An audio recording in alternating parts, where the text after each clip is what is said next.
Hi, welcome or welcome back to the Jodie Makes podcast. I'm Jodie and this is a podcast all about what I'm making at the moment.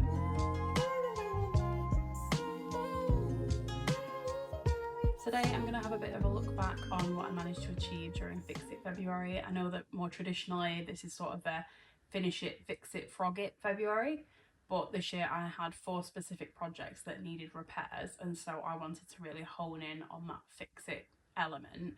I did have a couple of projects that I wanted to frog and a couple of things that I wanted to finish as well, but in terms of reporting on progress, I haven't really made any progress on frogging anything, and the things that I've finished I update you on in my bi-weekly podcasts anyway. I do upload every other Sunday at 9 AM UK time, so if you want to stick around, please hit the subscribe button so you can see what I'm up to.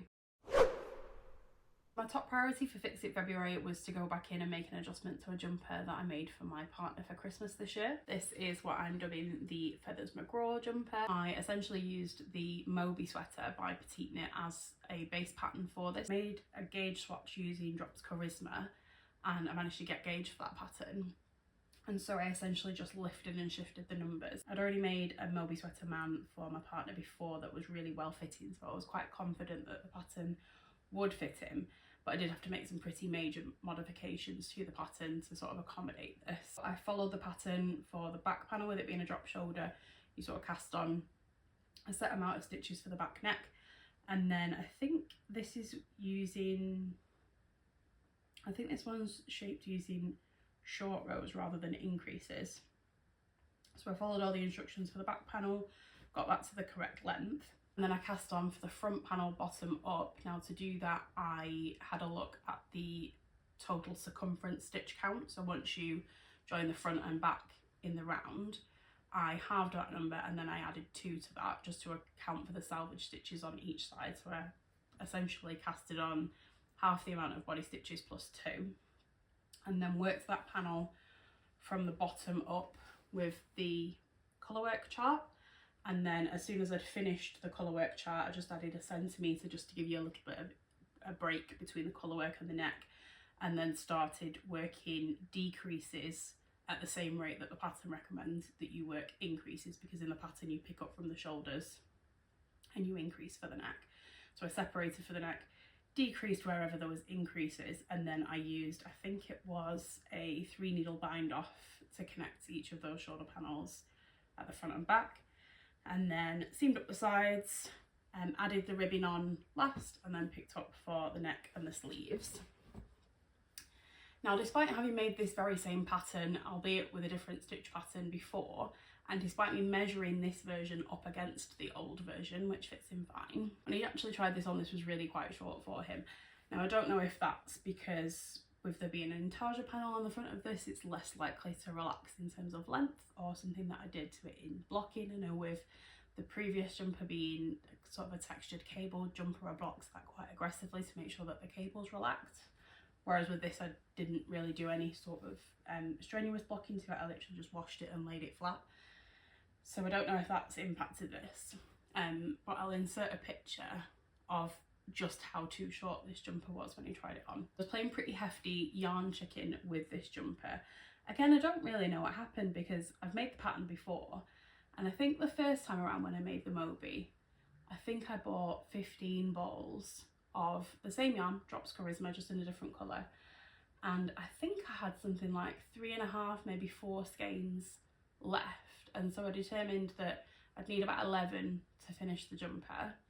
I accounted for the fact that quite a lot of the jumper was going to be intarsia. Now, admittedly, the intarsia chart was actually twice the size when I first drafted it, but when I actually started knitting it, my gauge was slightly different, and specifically in the length, it would have been quite difficult to fit the whole pattern onto the jumper without having to like basically go straight into the neck after the colourwork or make it slightly too long.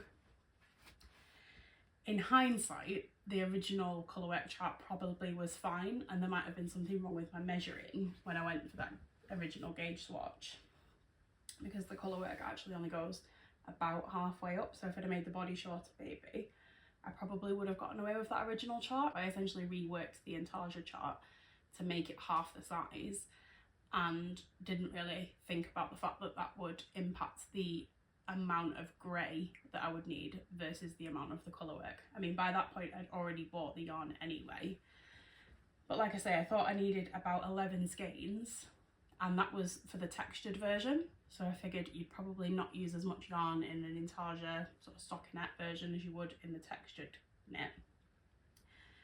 And I ultimately landed on 1 ball each of all of the colours for the intarsia, which was fine, and 8 balls for the grey. So I figured I probably wouldn't use as much yarn as I did for the textured version, and between the intarsia chart on the front, that would probably take up about 2 skeins worth of the jumper. Because I had to shrink the intarsia and it doesn't take up as much room, I did actually run out. And I think, to be fair, even if I had done the intarsia at the original size, I still would have run out, because I ran out of yarn quite heftily on this. So I did the entire body minus the ribbing, and I think I picked up for the neck as well. And by the time I'd got to the end of the body, I knew I wasn't going to have enough yarn. I think I had 1 or 2 skeins left at that point, and the project still didn't have any sleeves. So I knew I was going to have to buy some more yarn. I was trying to do some estimates on how much yarn the sleeves would take, and I ultimately landed on 4 balls, and I thought that that was going to be overkill. I thought that I might use a skein each or a skein and a half each in each of the sleeves. I still had a ball left over, and then I'd only need to put the ribbon on the bottom. So I was thinking with that 4 skeins I would probably have a skein left over. What actually happened is, so the new yarn came in, 4 new skeins. The dye lot was obviously different because there was months passed between me originally starting the project and buying the original batch of yarn and me realising that I wasn't going to have enough and having to buy more. So what I decided was I put the new dye lots into the sleeves, which I think has masked the colour difference quite well. There is a really noticeable, in my opinion, difference between the colours, and I thought that if I just changed halfway through the body that I probably wouldn't get away with that. So I thought if I use the new dye lot for the sleeves, and then again only change into the new dye lot once I'd changed stitches on the body, so the ribbing was also a slightly different dye lot, that I'd get away with that, and I think that that worked quite well. By the time I got to the end of the jumper, I was still playing yarn chicken. I think I had something like 10 to 15 grams of this yarn left by the time I got to the end of the jumper, having bound off sort of the sleeves and the body. So we opened it up on Christmas Day, he tried it on, and I would say that it was at least 5 centimetres too short. He has still been wearing it despite it being too short, because I explained that I only had about 10-15 grams left of the yarn, and that definitely wasn't going to be enough to add 5 centimetres to it. And so he was just waiting for me to make a yarn order. Now this year I am on a little bit of a stash down, so I'm trying not to welcome too much yarn into my stash. In previous years I'd have been delighted to know that I needed to buy a couple more balls of Drops Charisma to lengthen a jumper, but less so this year. And what I ultimately settled on was just waiting until I had a couple more projects that I'd planned out that were using stash yarn that I needed to supplement, and make an order then. So when I did that, I ordered 2 more skeins of the Drops Charisma. Again, another new dye lot. So this jumper actually has 3 different dye lots in it, believe it or not. I do think I got away with the dye lot thing though, because I don't think you can tell in the final project that there's multiple different dye lots in here. But yeah, so those 2 extra balls of Charisma came in, and I painstakingly, because again, I'd been overconfident with this jumper a couple of times where I thought, oh, an extra couple of skeins here and there will make a big difference. So not wanting to waste any single scrap of this yarn, I meticulously unpicked the Italian bind off that I'd done, just to make sure that I could reuse that yarn if possible, and ripped out all the ribbing and ripped it back to where the stockinette was. And then I added an additional panel. Now I think you can actually tell, because I used recycled yarn that I'd already knitted into ribbing the first time round, because I was again a bit concerned about dye lots. So I used the yarn that I'd originally knit the ribbon in, and then sort of alternated in 2 stripe sequences just to try and blend the new dye lot in a little bit better, which again, either the colours were very similar or my blending technique was very successful, because I don't think you can tell that there's 2 different dye lots in here. I do think you can tell subtly, even though I have reblocked this, where I ripped back to, because there's just that sort of janky texture. I think hopefully another wash will get rid of that. And I also think it's one of those things where because I made it and I know roughly where it is, I can see it, but I think anybody that wasn't a knitter or anybody that didn't know that I'd gone back in and re-knit this with recycled yarn probably wouldn't know, but because I'm looking for it and I know roughly where it is, I can see it. Yeah, added the extra sort of, I think it was 8 centimetres that I ended up adding in the end, or maybe 10, and then re-knit the ribbing and bound it back off. You tried it on, it's much better fitting now. And yeah, that was the first repair. Nice and simple really. Once I'd got the yarn in and I'd got the Italian bind off unpicked and got it back on the needles, it really was just knitting in around, knitting some ribbon in around, and then redoing that Italian bind off, which on a DK weight jumper I don't necessarily mind. Is that a controversial opinion?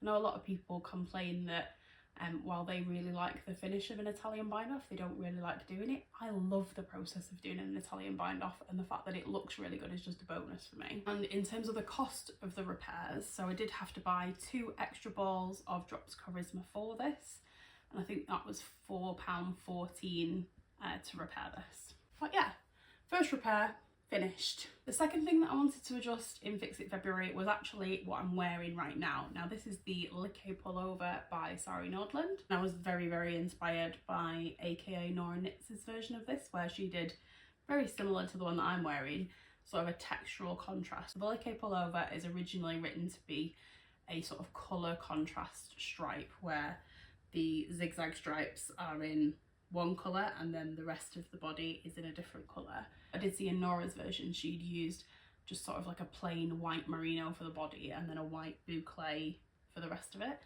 And when I was looking at what I wanted to cast on the Liké pullover in, I had 2.5 balls of Drops Alpaca Boucle in the shade white, and I had 2 different types of merino. One of them was the 4-ply merino from Woolly Knit, and one was a random merino cone that I got from a D-stash that my local yarn shop was hosting for like £2. So the overall cost for this jumper is quite low because the Woolly Knit merino was a remnant, so I don't count the cost because I counted the cost for that in the first project that I made with it. The second comb was only £2, and the boucle was left over from another project as well. So all in all, just the pattern cost and £2 for the yarn, which I think is a bargain. But yeah, I didn't have enough of either one of those 2 merino 4-ply yarns to hold it double, because this is a DK weight yarn and obviously the boucle is a bit thicker, but I did have enough to hold 1 strand of each and then like blend the colours together. They are slightly different shades of white, but I quite like that it creates this sort of like marling slightly, like one of the strands of merino is a little bit shinier than the other, so it hits the light nice, and I like it. And when I first knit this, so I finished this last year, it was the last thing I finished last year. I think I was finishing it sort of last week between Christmas and New Year. I knit it to pattern. So in the pattern it recommends, I think, 3, yeah, so in the pattern it recommends 3 stripes on the body and then you do the ribbing, and it recommends 4 stripes on the sleeves. And I did a mid-project block. I was very pleased with the way everything looked, and then followed the instructions in the pattern. I think I did the body ribbing slightly longer because I wasn't happy with the length, and then when I blocked it, the entire proportions of the project changed basically. So the sleeves got a little bit longer and I think the body actually got a bit shorter, and I got to a point where the sleeves were about a full repeat too long. They were so too long that I took a full repeat out, and the body was so too short that I thought it was probably best, rather than just continually extending the ribbon, because I think it already had something like a 10 centimetre ribbon at the bottom at this point, that it was better to probably just rip all of that ribbon back and put a full body, like a full new repeat on the body. In terms of those modifications, I'm really happy with the body length now. I do think that I'm starting to get a little bit of a funny thing where the bottom of the back is slightly lower than the bottom of the front. I would imagine that that's to do with the stitch pattern and the fact that it doesn't really allow for bust shaping. So my chest is using up more of the fabric on the front than my back is taking up on the back. But that's something that I find quite common in patterns that don't have bust shaping, at least in terms of the way that they fit on my body. And I actually think the sleeves are now a touch shorter than I'd like them to be. So I don't know if I've picked a funny amount of these. Like, I was in between sizes, so I picked a size that was slightly larger than recommended. I do wonder if there was a size in the pattern that fit me as per the intended ease, whether the sleeves would have fit me perfectly with the 4 repeats, because they were just they were like at the end of my fingers, like impractically long. But now I think they're probably about half a repeat shorter than I'd like them to be. I would have liked them to have been sort of thumb length, and they're just shy of that really. But again, if I make the ribbon's already quite long, so if I made the ribbon any longer, I don't think that would look proportionate for the rest of the jumper. So a bit frustrating really, because obviously put all the work in to finish it the first time, wasn't really happy with the fit. I've come back and I've adjusted it and I'm still not completely happy with the fit, and I did think that, like, oh, I think I'm going to get a lot of wear out of this item, so I want to go back and fix it so that the fit's great, and then that'll encourage me to wear it more. I did exactly what I did with the Feathers McGraw jumper, in that I recycled as much yarn from the original project and re-knit it where I could. Now when I took the sleeves out, I was hoping to reuse the boucle, but just the way that the boucle knits up, I was literally having to rip it into shreds to get it out of the jumper. So I wasn't able to reuse that, but I did reuse all of the white that I'd pulled out, so I didn't have to use any extra merino in this. I did have to put a bit of extra boucle in, but I didn't have to put any extra merino in. All of the extra bits that I've knitted in the merino are using yarn that I'd originally ripped out. So what I will say is I haven't reblocked it since I've done that, so I don't know if I'll get a little bit more length on the sleeves if the ribbing relaxes a little bit, or if the body of the jumper relaxes a little bit more. Again, I'm seeing that sort of janky texture in the bottom, but again, because I haven't blocked it yet, I'm hoping that that's something that will just block out. I still think holding it with a different strand of merino, that the woolly knit merino just isn't my favourite. I do think it's got a slight bit, I don't know how to describe it, because I know that some people say that some yarn is rough versus itchy. Now, I don't think I think it probably fits more in the rough category than the itchy one. I can wear it, but I am aware of it. Like, it doesn't feel like if you buy a commercially made jumper that's acrylic and very soft, like, you can tell that this isn't that, but it's also not so bothersome that I can't wear it at all. What I did do, knowing that the woolly knit merino isn't my favourite next to skin, is I just held the other merino double for the neckline. So I used a little bit more of that than I used of the woolly knit. I was also running quite short on the woolly knit, so I thought that that might be a good way to prevent a situation where I ran out of that. But it was also, the main reason I did that was because I didn't want that like next to my neck basically. And there is a subtle colour difference between the neck and the rest of the body, but I don't think that it's obvious enough that you can tell. And again, because it's that neckline, I think I've gotten away with it. Do you think I've gotten away with it? Do you think that the neck is very obviously a different colour to the rest of the jumper? So yeah, I don't know if anybody else has knitted the Liqué pullover and if you've got any sort of similar issues with the fit. In terms of the cost of this repair, I didn't actually have to buy any new yarn because, like I said before, all of the merino was harvested from the original jumper, so I just re-knit anything that I took out of the original. And the boucle, I did have, I think, half a skein left, and I've still got a little bit left over of that, so if I need to go in again and adjust it again, I've still got a little bit left. That's everything that I've finished fixing during Fix It February, just the 2 projects, but to be fair, they were 2 quite involved ones. So the first of the projects that I didn't get to in Fix It February, and I'm sort of counting this as a half finished object, is my Lanark sweater by Rebecca Clow. Now, there was a couple of things wrong with this, and I discussed this in my Everything I Knit Last Year, or Everything I Made Last Year, because I crocheted some stuff as well.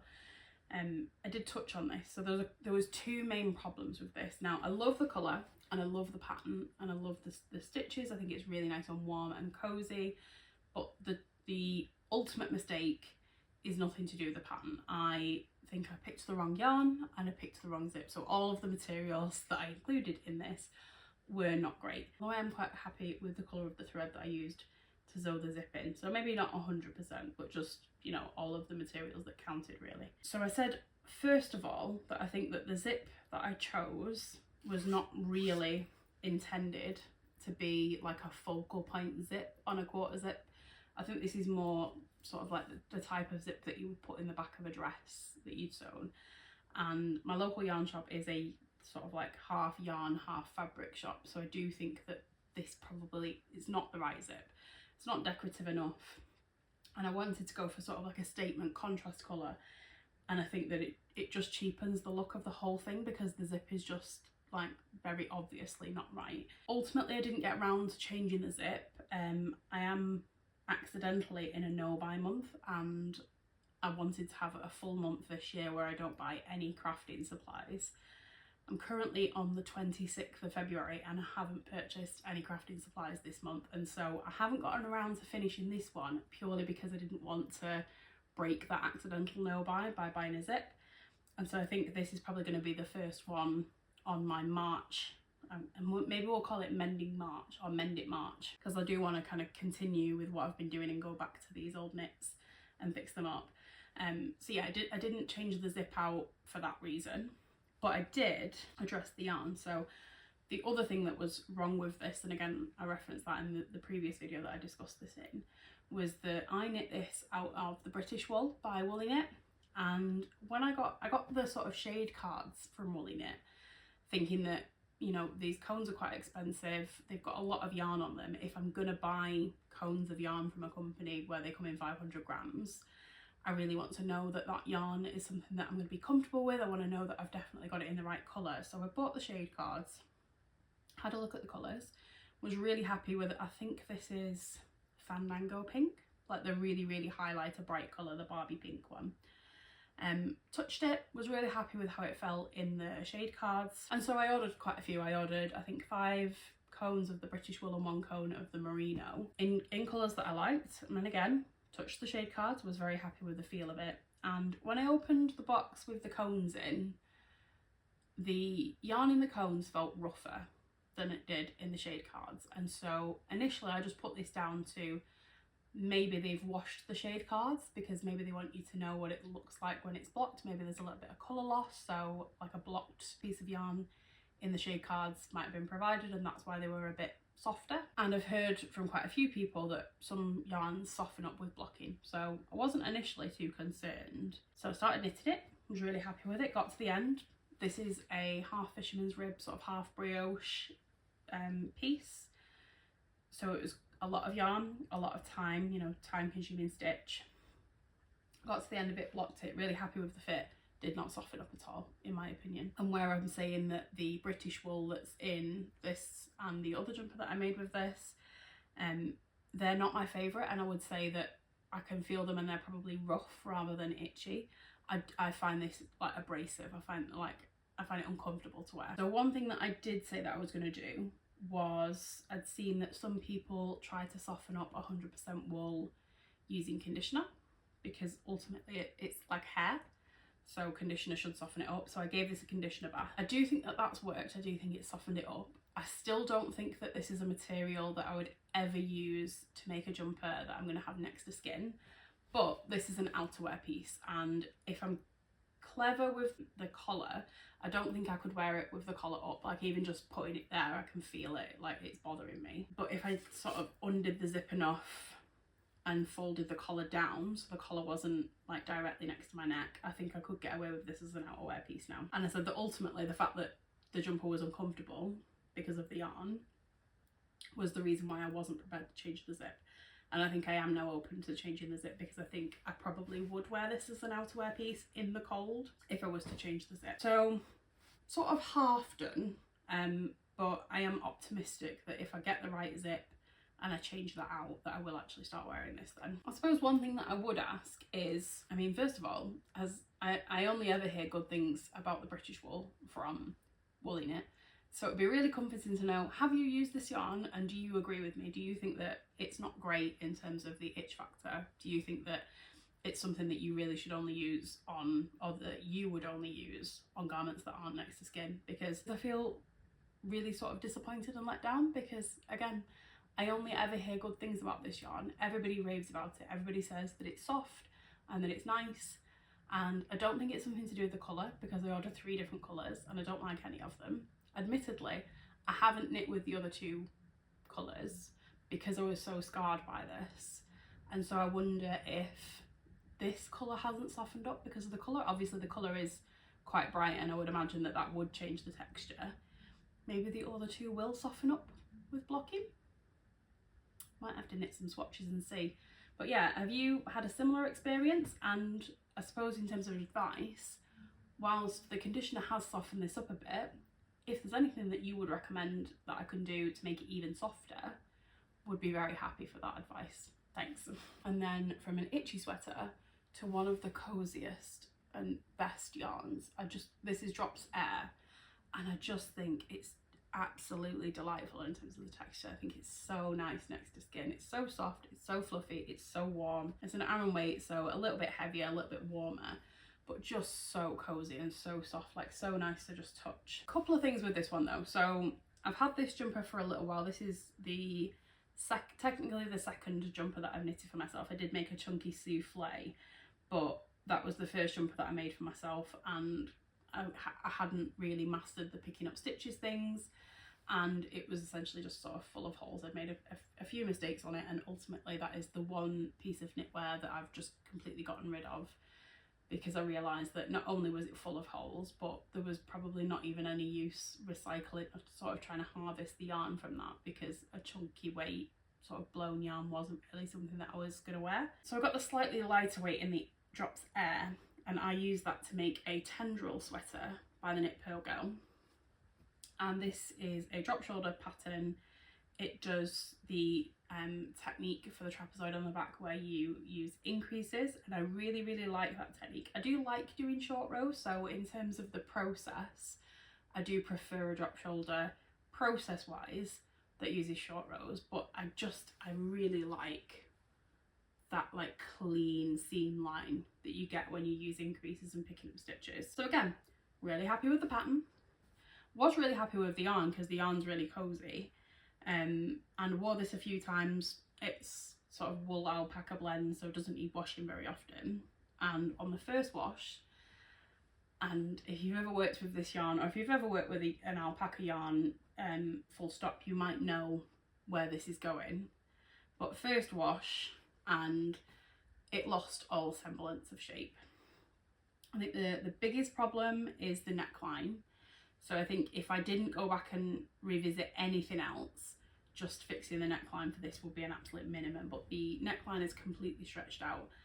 I quite like a fairly close to the neck, so like if you look at the Liquor pullover, it's not like super turtleneck, mock neck or anything, but I do like a crew neck that actually sort of sits at the base of my neckline. This is more like, it's not even quite like a scoop neck yet, it's just, you can tell that it was a crew neck and it's stretched out. So not very pleased about that. Also not too sure what I can do to fix it, so I was just going to cut the neckline off and try re-knitting it on a smaller needle and maybe picking up less stitches. I think I'd probably try and work a welt to try and give it a little bit of structural integrity. I don't think that this is something that just sticking some elastic in is going to fix, because if I try and like ease the neckline together, it just doesn't, it looks very bunched up. So I do think it's a case of having to re-knit it. I do have a little bit of this yarn left over from when I originally made this project, so I'm not too concerned about that. I think there is probably a few too many stitches in it, so I could probably get away with picking up a few less stitches the next time round and just trying to pull it in that way. But ultimately the neckline is the big problem with this. It's also full of pills, and they're not even like the type of pills that you get on like a 100% wool garment where you can run them out. I've got one of those little wool shapers where you can run one of those over it. These are like big, I don't know if you can see that, sort of big like clusters of the fibre that's stuck together, sort of like the blown alpaca fibres, I suppose. And really the only way to fix that is to pick them off with your hands, which is going to be a long and tedious job. I quite like using the wool shaver, I find it really satisfying, but like going in and manually pulling all the pills off, and it's even pilled like on the inside, there's that sort of maintenance. But then there's also sort of similar to what I see with other garments. This doesn't have any bust shaping in, and again, so I did make one modification to the pattern where I did a split hem, because knowing that jumpers sort of tend to fit me this way if they don't have bust shaping, I thought I might lean into that and make it look intentional by doing a split hem where the ribbing was slightly shorter on the front and slightly longer on the back, to sort of give me a little bit of extra coverage at the back and make it look intentional. But with the jumper having lost its shape a little bit, one of the things that has happened is that the length of it has been a bit exaggerated. So because the back was already a bit longer, the back panel is now really, really long, and the front panel hasn't really sort of joined it in the same way. So the difference between the front and back is much more exaggerated now. And I'm also getting, and I don't know if this is to do with the fact that there's no bust shaping. I do work a bust shaping wherever there is bust shaping in a pattern. I tend to work the middle size, but I'm getting sort of like a semicircular hem at the front. So the sides of the hem are coming down lower than the middle of the hem. So I almost feel like I have to work some short rows to add some extra fabric in the middle of that front panel. So when I work a jumper that does have bust shaping in, I always do the bust shaping, but I must admit, I don't know what it does to the fit if you need bust shaping and you don't do it. Is that what happens? Is that what you're trying to avoid when you do the bust shaping, that the middle of the front is higher up than the sides of the front? I suppose that makes sense, because I thought that bust shaping was to stop a difference between the front and the back, but I didn't really think about how central that dip is. So maybe that makes sense. Maybe it is just that I need a little bit of extra fabric up here, and then that would, yeah, the more I'm thinking about it, yeah, that must be it. So I think the bust shaping thing has sort of interfered with the fit, but short of ripping the whole thing back and trying to improvise some bust shaping for it, is there something that I can do that doesn't involve me having to rip out an entire body of a jumper where I can fix the fit? Again, answers on a postcard, really interested in everybody's feedback here. I think ultimately, if I was to go in and fix just the neck, that would make me wear this more without any other adjustments. But if there was something that I could do to stop that front hem being so sort of semicircular, then I think that would make me love it even more. And with the yarn being really cozy, I would really like to get back to wearing this. So again, any information that you've got for me on that one, very, very welcome. And then I've just got a couple of honourable mentions. So as we said before, this format is typically called, I think it's, I can never remember the order, but it's the 3 F's. It's finish it, fix it, and frog it. Frog it, fix it, finish it. Not sure. I'm not going to discuss the things that I finished, because everything that I finished in February is in the podcast that I uploaded a couple of weeks back. I'm at the 26th of February right now, and I'm nowhere near finishing any of the other projects, so I don't think there's going to be any more finishes in February. But I did have a couple of things that I think I want to frog, and I haven't gotten around to finishing them. So the first one that I have actually started is this mohair cardigan. Now this is a pattern from Drops Design. Can't remember the actual name of the pattern. Their sample is white, and I made this for a wedding last year. Again, this is in my Everything I Knit last year, and I did actually start frogging this. So it now has one full sleeve and one missing sleeve, and I've frogged it back, and I've now got a ball that I've wound up that is 2 strands held together. And before I unravel the rest of it, I'm really trying to understand, am I actually going to be able to separate those 2 strands? Because I can't think of anything that I would knit out of this yarn that is 2 strands of it held together. I think if I'm going to re-knit this yarn, I would probably hold it single with a strand of something else. Now, if I can think of a pattern where I would hold it 2 strands of mohair together, I probably would still unravel this. But I don't know what I'm going to do with it if I can't separate the 2 strands, and I can't think of a pattern that I would use 2 strands of mohair held double for, because ultimately it feels pointless going through the pain of ripping out a mohair garment.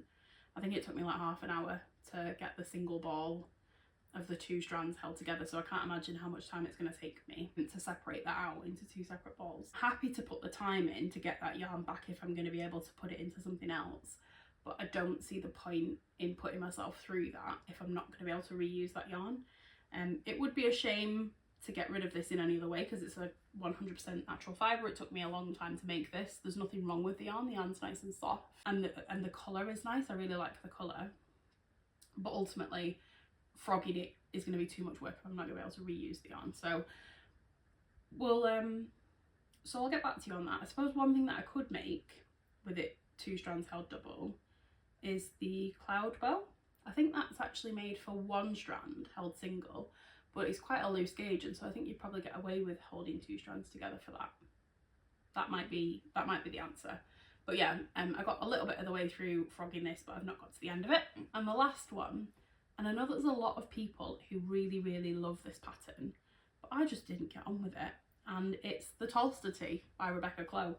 And love Rebecca's patterns, love the idea of the Tolster, really enjoyed knitting it. I don't even hate the gauge. I think the loose gauge is really nice. I just think that this is not my style. And I watched a video from, oh, I don't know how to pronounce her surname, Millie. I'll link her somewhere. But I watched one of her videos recently. She's not a knitting podcaster or a knitwear vlogger at all. She does mainly fashion videos, but she did a video recently about the difference between taste versus style, and I think that really got me on this. And I think something that I've realised, because I have made a few summer pieces now, is that I just don't love any knit summer garments that are stockinette stitch. I just don't like it. I really like an interesting sort of textured summer knit. I'm interested to understand if I would get on with a summer t-shirt that was like cabled or textured, because everything that I have made for summer that's knit is like a broken rib cami, or a textured cami in general. But yeah, just not really into this sort of piece for summer. I just don't think it's my style. I think the pull to this pattern for me was because it's quite a loose gauge. You can get a t-shirt out of quite a small amount of yarn considering the size of the garment, and so I think that's another thing that's made me pause when it comes to frogging this, because I like this yarn. This is Drops Bell, one of my favourite summer fibres. Drops, if you're listening, if you could bring this out in a 4-ply or in a sport, would love that, because really like this composition, really love the texture of this yarn. Think it would be so much more versatile for me in a 4-ply. But yeah, really love the Drops Bell. Think it's great, love the colour. I think this green is a colour that I would wear, but if I frog this, I don't think I would use a 4-ply yarn to make a camisole. I think when I make camisoles I just prefer to use a 4-ply, so I wouldn't use it for a camisole. And if I frog it, I'm not going to have enough yarn to make a t-shirt in any other stitch pattern or any other t-shirt pattern because of the gauge on this. I don't think I'm going to be able to.